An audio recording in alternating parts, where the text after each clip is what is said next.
Something else that we're watching this week is China's President Xi Jinping going to meet with his U.S. counterpart, President Donald Trump, in Florida, Mar-a-Lago, later this week. This is a critical first encounter as the two sides seek common ground on issues ranging from trade to North Korea. Joining us now is Stephen Roach, the senior fellow at Yale University's Jackson Institute. He's joining us, as you can see there, from Connecticut. And also here in New York is Daniel Moss, the Bloomberg Global Economics executive editor. So, Dan, you're here with me in the studio. Let's start with you. Is this meeting going to be a case where you've seen a lot of tough talk, a lot of big words used by the White House, but the brandishing of a very small stick? It's inconceivable, or it should be inconceivable, that either side wants this to go badly. You know, this is pretty much part of a pattern that's emerged where the things that could be done, the administration said it would do to disrupt the global trading and the global economic order, it hasn't really done that. Right. Later this month, we'll get the Treasury Department's semi-annual report. This is the famous manipulator report. When you look at the criterion Treasury's used in the past, China does not make the grade as a manipulator. And why would they want to brand China a manipulator so soon after this summit, unless it goes badly? But how is that in anyone's interest? It doesn't seem to be, although, you know, President Trump certainly has some supporters behind him, though, who want that to happen and who are very much against what they see China as eating up their jobs and eating the economy. But I want to bring in Stephen Roach on this. So, Stephen, what do you think? What kind of progress do you think is going to be made at this meeting? And is it going to be a lot friendlier than what it seems like at the outset it's going to be? Well, Betty and Dan, I mean, it just depends on, you know, which Donald Trump shows up in Mar-a-Lago.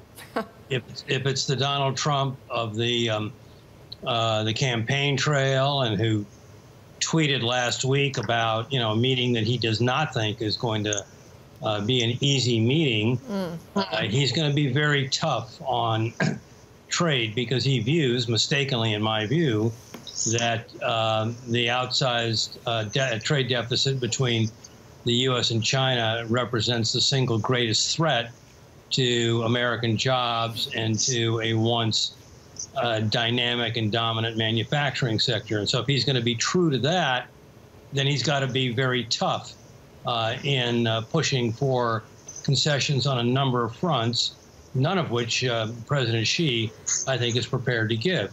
If, on the other hand, you know, Trump decides that he needs to cut a deal, and you know that's what the art of the deal certainly suggests, then he'll talk out of the other side of his mouth and play for you know, more of a conciliatory posture. It's anybody's guess as to which side of the bed this guy is going to wake up on next week. Stephen, do you have the impression that parallel to this, there is a tussle within the administration between people like Peter Navarro on the one hand and then Gary Cohn and Steve Mnuchin on the other, who sound like they want to pursue a more, you know, mainstream trade policy? Well, we've certainly heard that, Dan, now for you know, several weeks, if not longer. Navarro, the hawk, you know, the author of this tabloid-like book called Death by China, is very much aligned with Steve Bannon, the president's strategist, to get tough on China. And then, you know, the guys on the other side of the debate, who you mentioned, you know, are much more traditional in looking for a more workable relationship.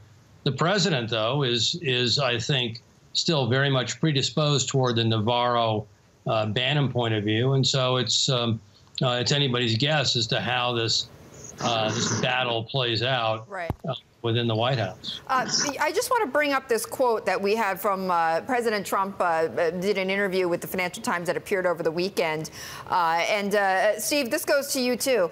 He wrote, he said, "If China is not going to solve North Korea, we will. That is all I am telling you. I don't have to say any more." What's your interpretation of that? I mean, how do you feel about that? Well, I think, you know, he's expressing the view that these so-called six-party talks, of which China has played a very important role, have gotten nowhere, and relying on China to deal with its North Korea, the country that it really has enormous economic leverage of, it is a strategy that hasn't worked. And so either China steps up and puts more pressure on North Korea, or the U.S. is going to take matters into its own hand. And as Tillerson has said on the record, this would include, all options, which is code words for military strikes. Stephen, you've written that there seems to be a realization by parts of Beijing that there's a real vacuum when it comes to the global leadership, and that it's happening at an abrupt as opposed to glacial pace, as you would imagine. And you're hearing this kind of language from President Xi, really being the champion of free trade, of global liberalization, of globalization. Is China ready to step up in that global leadership role? Do you expect some sort of seismic change on that front? Actually, I don't, Heidi. I mean, I hear the story. I was in China a couple of weeks ago myself, and there's a lot of chatter about that in China. But, global leadership begins at home. China's got a lot of issues that it needs to address in its domestic reform agenda, to the rebalancing and restructuring of its own economy. And if it tries to stretch its wings globally without having really addressed the domestic issues, then that's a classic case of what the historians have called imperial overreach, and it's unlikely to work and could well backfire for China. So China's got plenty on its plate at home and should probably stick to that first.